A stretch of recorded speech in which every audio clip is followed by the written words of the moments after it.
Tonight on Lifetime. Good evening. From Republican Convention Hall in Detroit, I'm Jessica Savitch. She was a trailblazer as one of the first female network news anchors, and the audience loved her. In 1982, viewers voted Jessica Savitch more trusted than Ted Koppel and Charles Kuralt, more than Tom Brokaw and Peter Jennings. She was only 35 years old. It's a little early for them. I understand the problem. Okay, let me try again. A year later, she was dead. Forecasters can't tell On yet if the storm will television, hit Mexico she was the perfect or Texas. marriage of beauty and brains, of news and showbiz. Behind the scenes, she was tormented. Love would forever obsess and elude her. Drugs would dull her pain and be named for her undoing. Now we unveil the mystery that was Jessica Savitch. Never before seen are these personal mementos she left behind, precious keepsakes that reveal the layers of her life, and a telling water-stained address book found with her when she died. Tonight, her family and lifelong friends share their memories of a woman who was known as the Golden Girl of NBC News, a woman who sacrificed it all to become an idol to millions.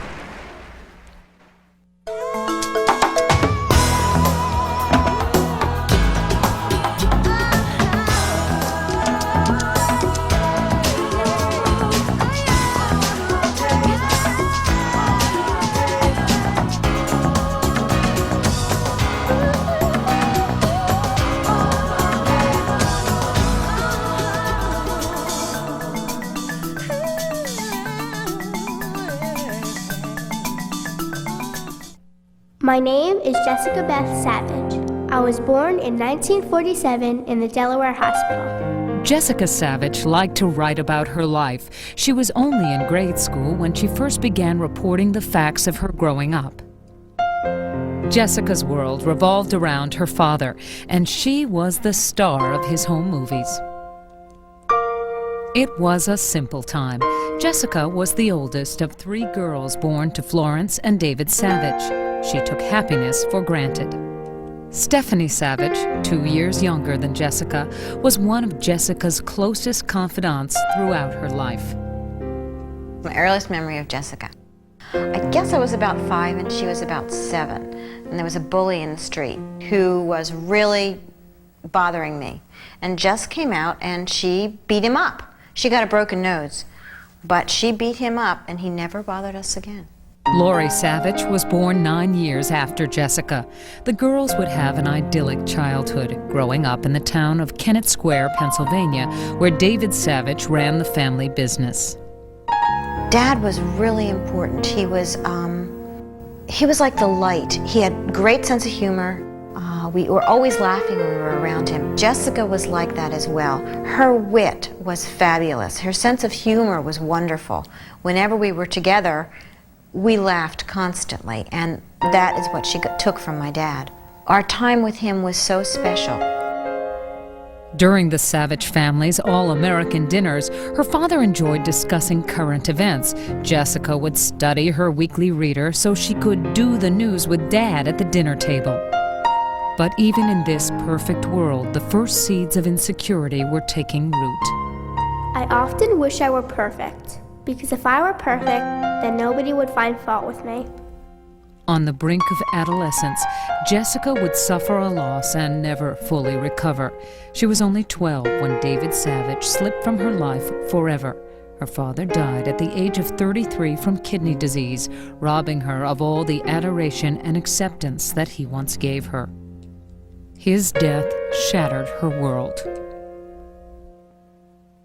Jess's grief was really deep. I can't say it was any deeper than the rest of ours, but she was never the same either. She seemed to be so much more intense after his death. And we were not allowed to go to the funeral of my dad, so there was no closure. We didn't grieve as children, and I think that had an effect on all of us later. There would be a day in Jessica's adulthood when she would command an audience of millions, but she would forever feel a yearning for the one person who was missing, the one who never saw her on television. who never saw her become a woman. She developed a very hard shell of confidence. It appeared to be confidence. Underneath of it, she was very frightened. Understandably, very frightened. And I think that might have carried through most of her life. After David Savitch's death, Jessica's mother was never the same. Once animated and warm, Florence Savitch became emotionally withdrawn. When the family moved to the seashore town of Margate, New Jersey, everything familiar in Jessica's life was gone. Her father, her home, her friends, even in a way, her mother.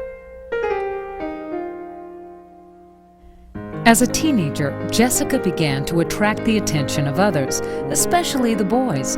One young man took her on a date to WOND, the radio station where he worked. Eager to impress her, he let Jessica broadcast the station's call letters. When she heard her voice on the air, Jessica's destiny was fixed. Celebrity was her reward when she became a co-host for a teen radio show. It made Jessica a local star. Fame began to soothe the ache in her life. It was a very important thing and made her a very special person within her high school as having a radio show. And that approval also was really important for her. The charts of 1966 at 7 away from 7 o'clock, that's called... In college, Jessica was known as the honeybee of WBBF radio. Jessica. And friends and neighbors, that just about wraps up the honeybee portion of the $1 Million. Stardom became her lifeblood, dictating her every move. Jessica was committed to go where no woman had gone before, the top of the TV news business. On a chance stroll in front of a live TV campus camera, Jessica won over her first viewer, a young man who lit up her life with humor, Tony Bush, a senior broadcast major. We happened to capture her on camera, and it was almost like a magic in the fact that the camera loved her very much, and it was obvious that she loved the camera. The first time that we met Tony, we were so astonished because he looked so much like our father. And I think we were very much, at that time, in love with each other. The love Tony lavished on Jessica wasn't enough. She was lured by achievement. Tony saw the handwriting on the wall. I broke it off. It wasn't working. I felt that I was becoming someone that perhaps was standing in the way of what she wanted to do. But I don't think she could afford to pay the price of loving and the fact that it took away from her career. Their love became the first casualty of her ambition. Almost as a reminder of the price she paid, Jessica kept Tony's cherished love letters for over 30 years, something Tony never realized until now. I guess what this says to me is that for all those years that I believed in her, she really did believe in me, and we really did have a good relationship, and that as meaningful as she was to me, I was to her. I don't think there was anything on this earth except for Jessica herself who could have stopped the drive. WCBS Studio Audition, Jessica Savitch, take one. Fire Base 6 under North Vietnamese siege. Soon after leaving college, Jessica filmed this first on-camera audition. She was raw but captivating. This is Jessica Savitch reporting. But women in the news were so rare in the early 70s that no one took her seriously. It took a year to land her big break at KHOU-TV in Houston. In the eyes of her new bosses, this brash young woman was a mere experiment. From Ellington Air Force Base, this is Jessica Savitch, Newswatch 11. The experiment worked. Jessica became Houston's first female news anchor. It brought her station from worst to first. She had such celebrity in Houston that a disc jockey went on the air one day and sang a song, "I've never been to heaven, but I've seen Jessica on Channel 11. With all of the built-in delays, this trial seems to be generating. Her impact in Houston was not easily forgotten, especially by the women who followed her. I can remember walking into the police chief's office and him looking at me. This man looked at me and he said, "Where's Jessica? Where's that cute little thing? And who are you?" And I thought, oh dear, I have no future in television. This was, my first job in television, and I was constantly being compared to Jessica. You have to remember why women are in this business at all, and the reason we're here was the civil rights movement of the 60s and the women's movement of the early 70s. It was pressure that got us in the door. Technically, to rehabilitate means to make over in the same image. When she left, they said, well, this experiment has not worked out too bad. Let's try another woman. I was lucky enough to be that other woman. Pacifica staff will continue striking until their... Jessica Savitch was a real tough act to follow, and I think that I envied Jessica for years. She would meet Ron Kershaw, the love and heartbreak of her life, while competing to cover a story. The Shakers had even planned a short vacation to Florida, but they never got to Florida. Competition would fuel their passion and forever test their commitment. Trying to meet the high cost of just staying alive. Ron Kershaw, reporting from Stratford. This is Jessica Savitch, Newswatch 11. He was a very brilliant guy. He intuitively understood the power of television. Jessica found him very magnetic, not only for that reason, but for another reason. In many ways, he was as troubled as she was. They could have searched the world over and not found partners who would have been as right for them and as disastrous for them.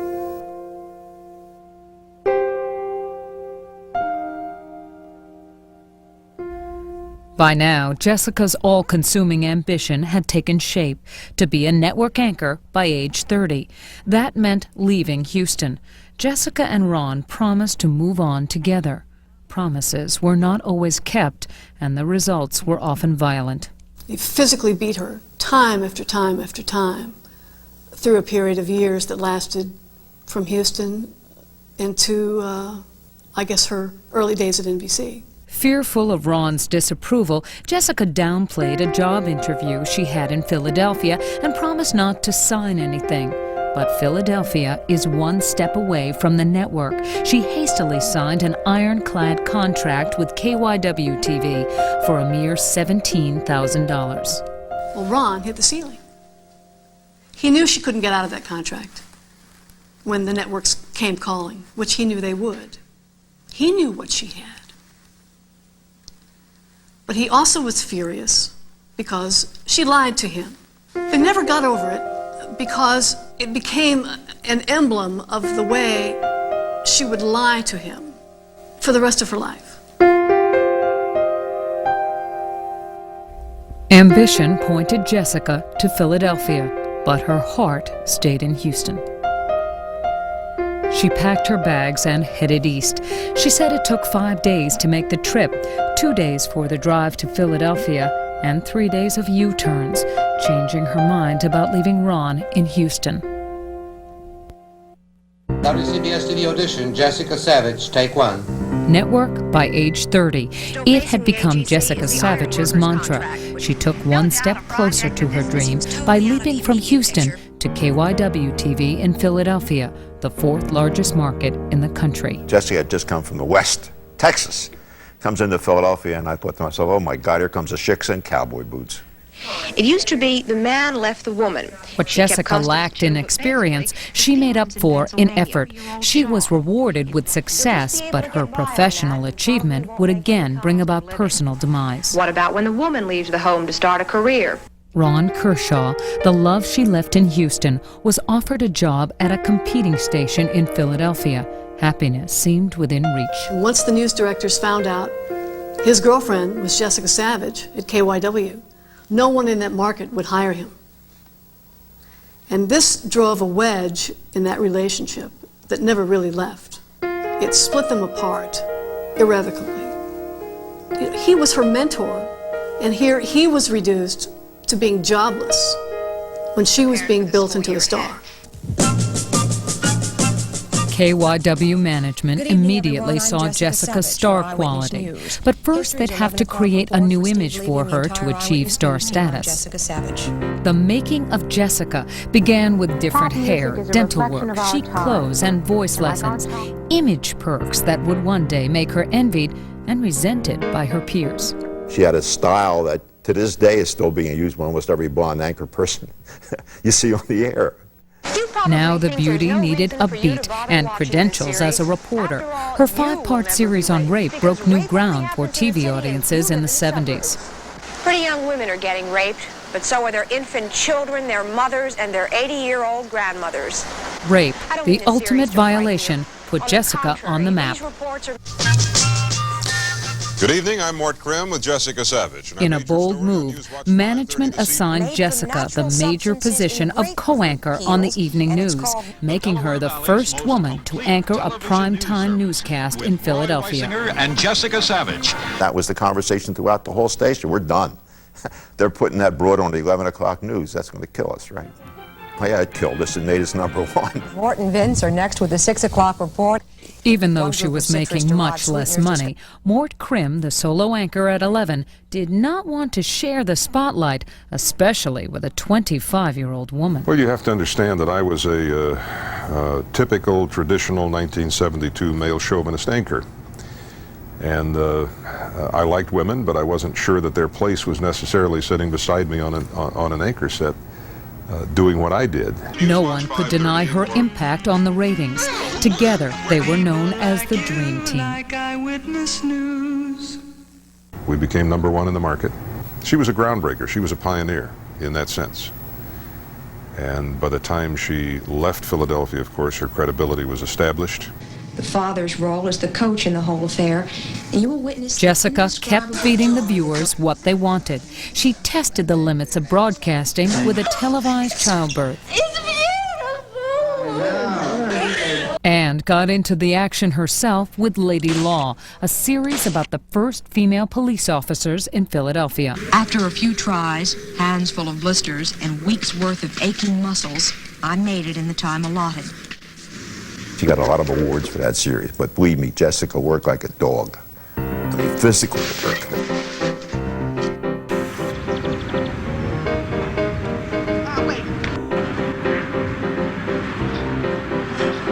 All right, turn it off.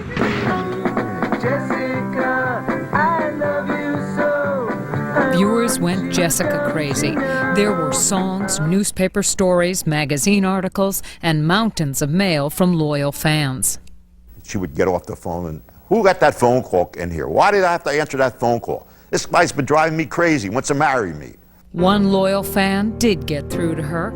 Mel Korn, a successful executive 18 years her senior. Mel endeared himself to Jessica, and they became close friends.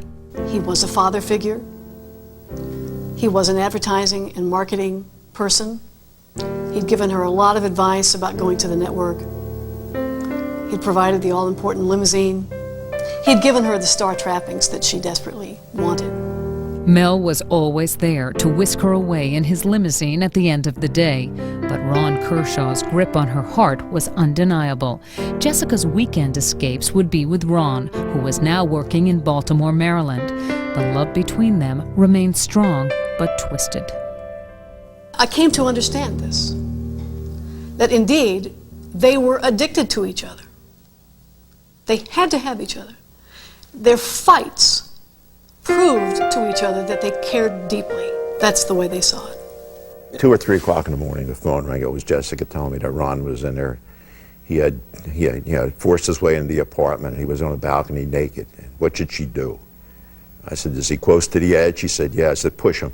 Push him off the damn balcony, get rid of him once and for all. Because the guy was nothing but a heartache to her. The violence between them became hard to hide. She was pretty badly beat up. She was pretty well bruised. She was off the air a day or two, and it took a lot of makeup to cover her up after that. At that point, our family turned against Ron. How dare he hurt our Jessica?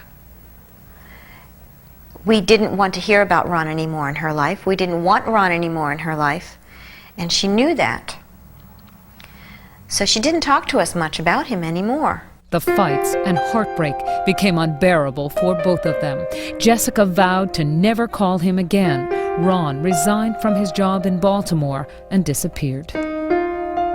Personally, Jessica's life was in shambles, but professionally, she was right on track. She caught the eye of the CBS network, but KYW was determined to hold their star anchorwoman to her contract. Jessica was furious. She resented anyone standing in her way. I don't care if that isn't right. We're not doing it again. Jess could be very hyper. She could be rather emotional, usually related to something that had happened in the newsroom. She was a perfectionist, very demanding, very hard on people sometimes, but mostly hard on herself. What's the matter? 2 for you. A bug bit you. Terrific. Her star status and temper tantrums were fueling rumors of drug The matter is under abuse. study, not the first study or the second study. Would you ask the young man to please move out of my line? I thought he was going to ride this way. This is NBC News Update. Jessica got the call she was waiting for. The NBC network wanted her, and this time the KYW contract was about to expire. At 30 years old, Jessica realized her dream. All she wanted was to get out of Philadelphia and get to the network. And I think the networks is what kind of destroyed Jessica Savitch. Jessica's swan song at KYW TV was not pretty. In her final days, she showed a side of herself that she would never live down. She got her script out of order, and when she turned to introduce a reporter behind her, the woman wasn't there. It made her look silly on the air. She thought somebody had done it, had gotten her pages out of order just to make her look bad on the air. Keep your eyes open. That story will come up next as During the Eyewitness News commercial break, continues. Jessica let loose with the star attitude that many had come to resent.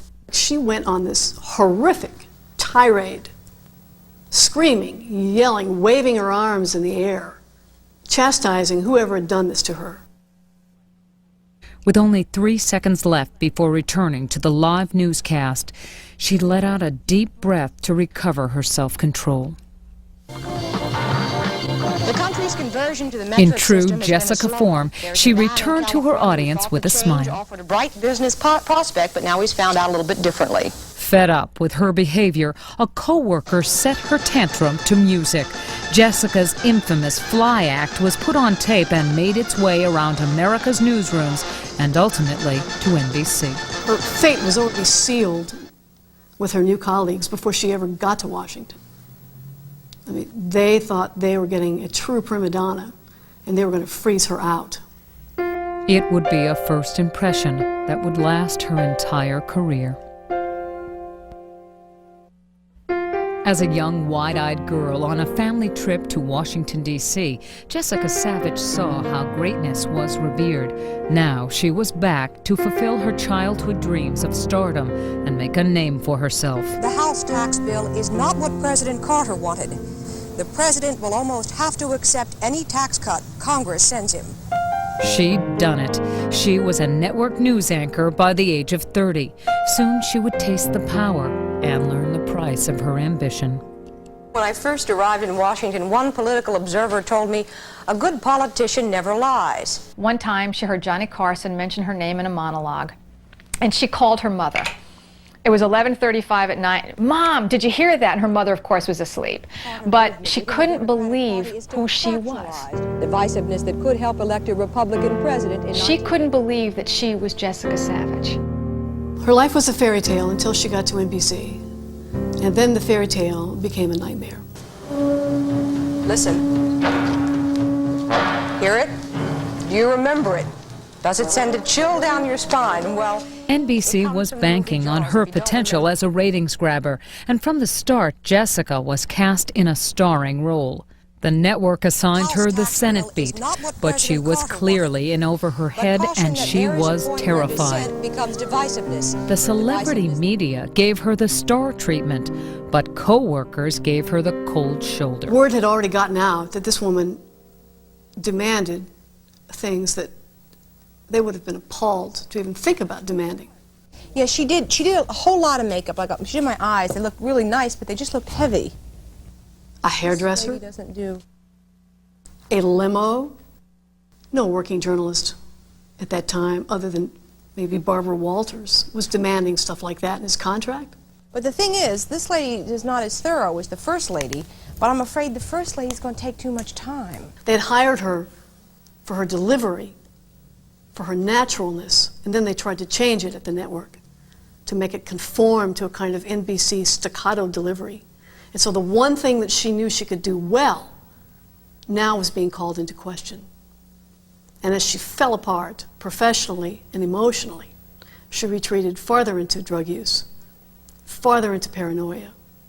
Paranoia that I think was generated not just from heavy cocaine use, but from her own mental illness. She was driven by the devil, really, this woman. I want to do it two ways, if it's okay. One holding it up and one not, Frank. Okay? Jessica's confidence was shaken, but not her And a resolve. Chicago woman has been convicted of trying to hire somebody to murder her husband. When the camera was on, so was she. And finally, in California, someone It's called the red light reflex. Jessica had it ever since her father first aimed a camera her way. And she had it that night in November 1978, late in her rookie year, on the biggest story of her career. An NBC News crew had been gunned down in Jonestown, Guyana. A producer managed to escape, but he was in no shape to narrate the footage, so Jessica did it sight unseen. They were headed home when the shooting started. We now have pictures that were just flown out, fed to us by satellite from Puerto Rico.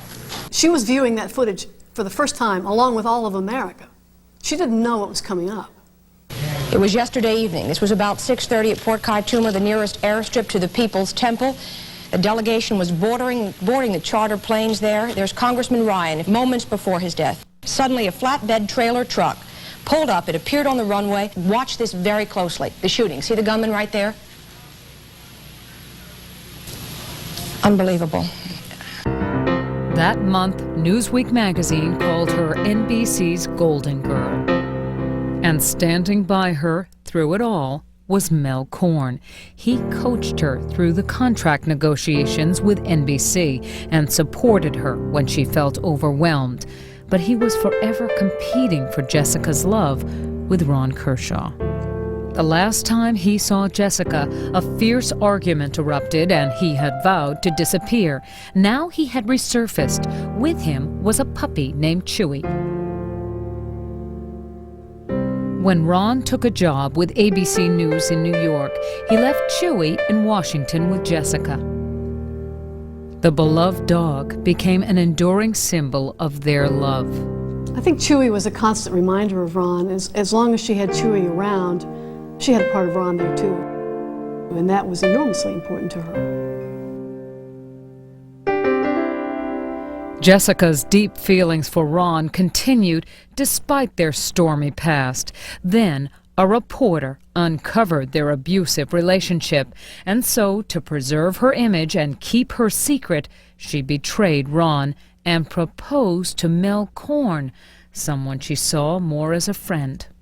In January of 1980, Mel and Jessica tied the knot at a lavish affair in New York, but the marriage was really over before it began.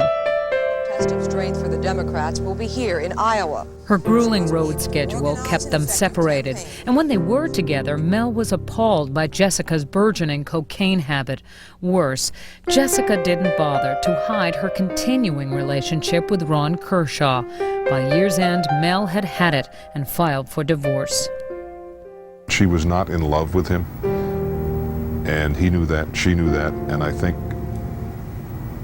he had an expectation that if they married in time, she would fall in love with him. And it didn't happen. And I think she felt badly about that. If the torment was affecting her work, viewers never knew it. Talk in the press was that she would ascend to the prime-time anchor spot. NBC spread Jessica all around the schedule and stretched her very thin. Then in May 1979, sloppy reporting cost her. She was banned from the nightly news as a reporter, yet she remained their most popular anchor. Jessica thought her days at NBC were numbered. There were times when her only comfort was Chewy. Chewy was her security. She told me, I always have Chewy. If I don't have anyone else, I have Chewy. But she did have someone else. Jessica was looking for a good doctor in D.C., and Dr. Donald Payne came highly recommended. Payne, a 45-year-old Washington socialite, was noted for delivering one of Ethel Kennedy's children. He was newly divorced after 19 years of marriage and the father of 4 sons. he was also a man with a secret past. He had had a number of homosexual affairs, was guilt-ridden about that, and when she began to flirt with him, he thought she was a miracle worker because she had restored his heterosexual drive. They would go off on little getaway trips and have terrific fun. And so while she was still officially married to Mel, she and Dr. Payne began spending a great deal of time together. Jessica moved in with Don at Christmas time. Within weeks, however, Don wanted out, but she was now pregnant with his child. So in March of '81, just 12 days after her divorce from Mel Korn was final, Jessica and Don were quietly married in Washington. We felt strange because we didn't know Don. We really didn't know Don. We had never really met him for any length of time. There were many things about Don that she didn't know, that she found out after the marriage.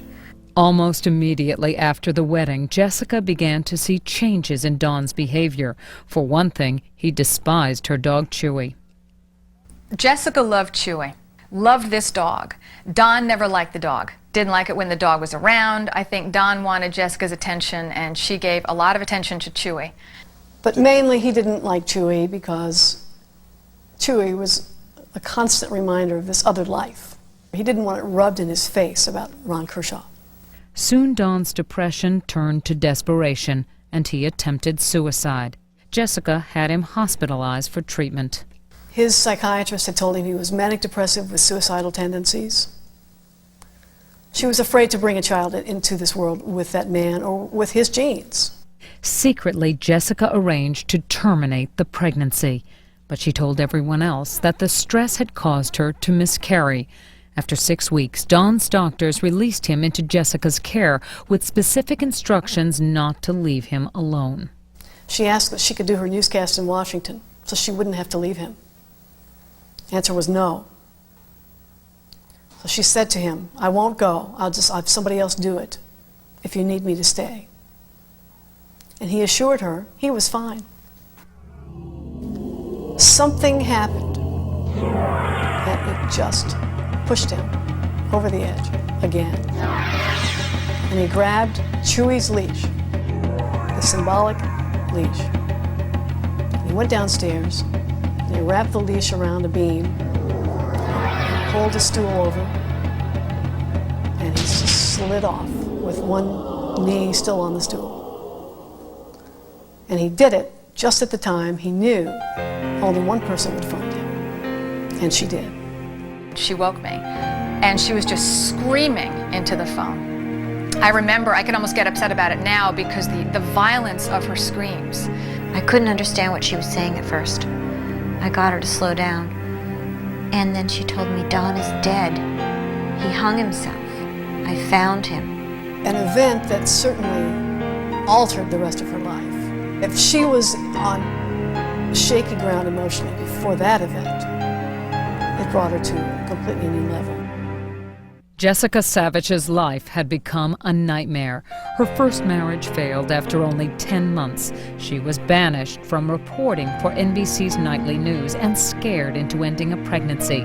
Now the death of her second husband, Don Payne, who had hung himself with her dog's leash, was enough to nearly push her over the edge. She was very frightened of everything. I remember her saying to me in one of our late-night calls, "Every time I'm happy, every time things are good, life slaps me down."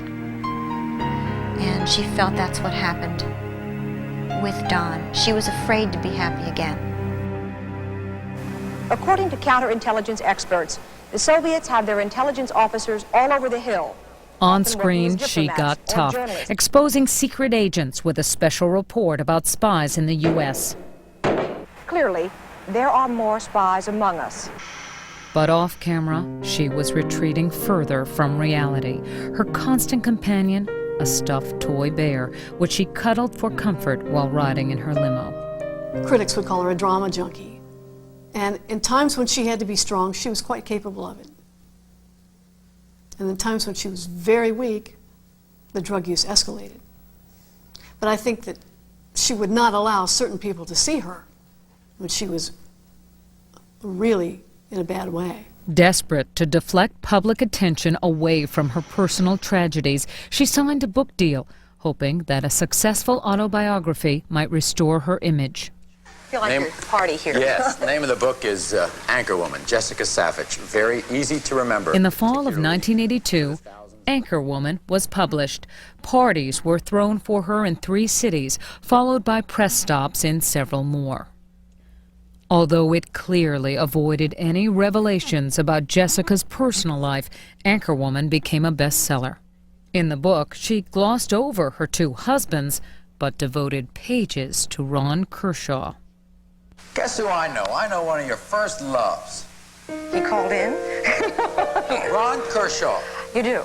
Yeah, I like him. I do too. He's a good journalist.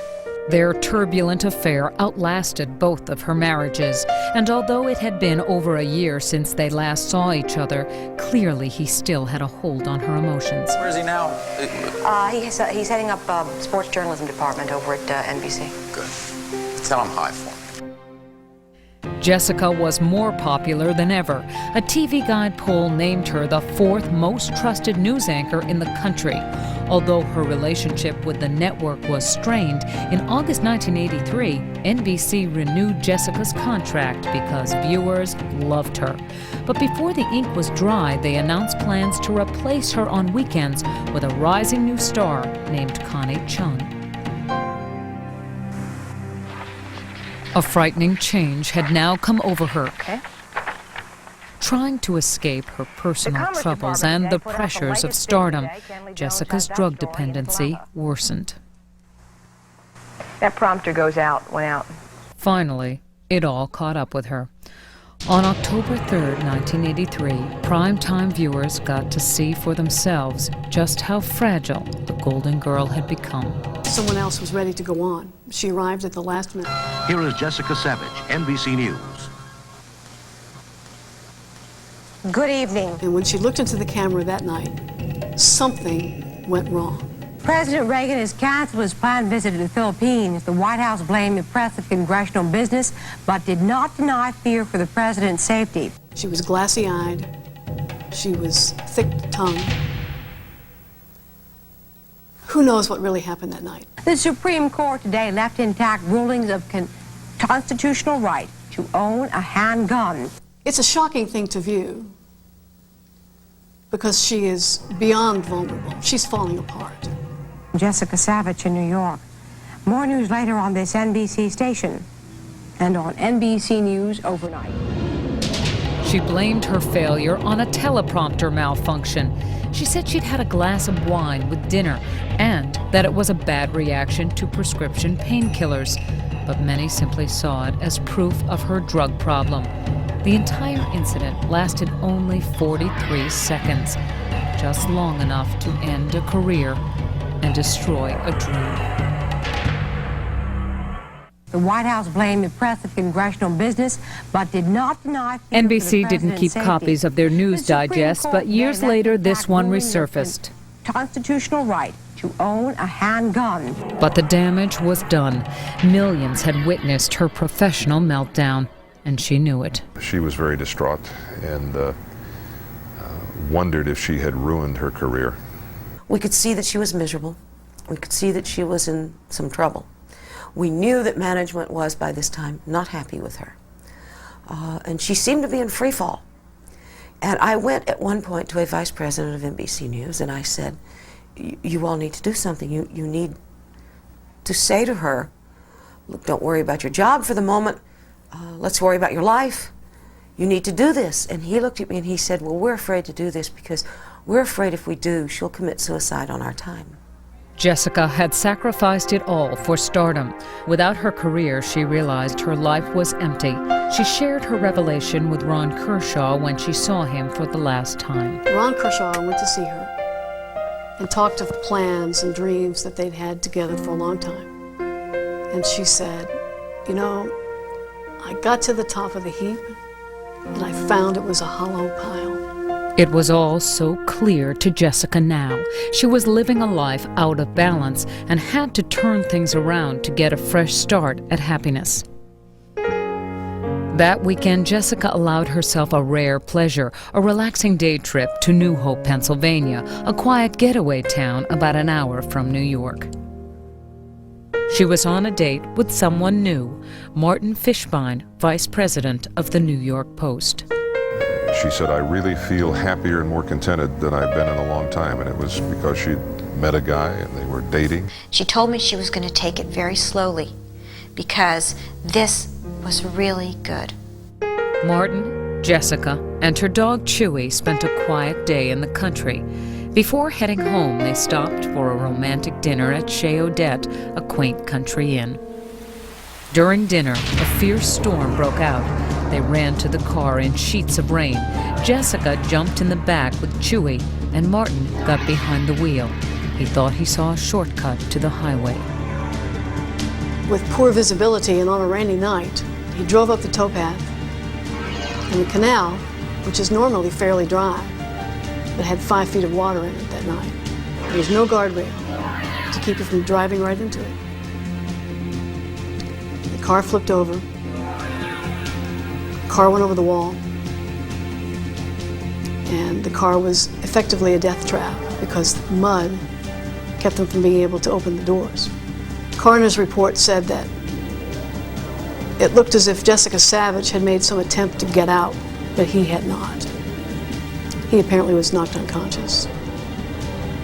She lived, by their calculation, maybe 3 or 4 minutes. Ron Kershaw heard the news and drove straight to the scene of the accident. Jessica's body was gone, but he did find Chewy, who had drowned with her, a symbol of their love that was with her to the end. Jessica and their dog were cremated together. Years later, Ron would die of cancer, but friends would say when Jessica died, so did Ron. According to the coroner's report, alcohol and drugs had nothing to do with the crash. The cause of death was listed as accidental drowning. 22 people came to a private memorial service held by the Savitch family. And when the mourners were gone, Stephanie, who'd grown up idolizing her big sister, chose to say goodbye at a place where she thought Jessica would find final peace. From the beaches where they played as kids, she scattered her sister's remains into the turbulent waters of the Atlantic. Jessica loved the ocean. And I went to the ocean on a very rough day, and I climbed down the rocks with the ashes. And just as the last of the ashes went into the ocean, a wave came and went right over my head. And it woke me up and it made me take a breath. And I felt that was my sign from Jess. That was my hug and kiss. Jessica Beth Savitch could never have imagined her amazing life of extremes. Even after her death, Jessica Savitch continued to set new standards. Her estate sued for wrongful death, and based on what she would have earned in her lifetime, was awarded $8.1 million, a record for a woman. From this award, scholarships were created in Jessica's name. It often, I have found, brings the peace of mind that comes from knowing you've given it your best shot. Before she died, Jessica was honored with a doctorate from her alma mater, Ithaca College. Her words revealed commitment to work, but mostly her thoughts were on life. And so in the memories of this day that you will carry with you across the years, the sunshine that very briefly glistened on the lake, the pride in your family's eyes, the touch of a friend's hand as you said goodbye, I wish you health and happiness and success and love and the time to enjoy them. And from the bottom of my heart, I do thank you.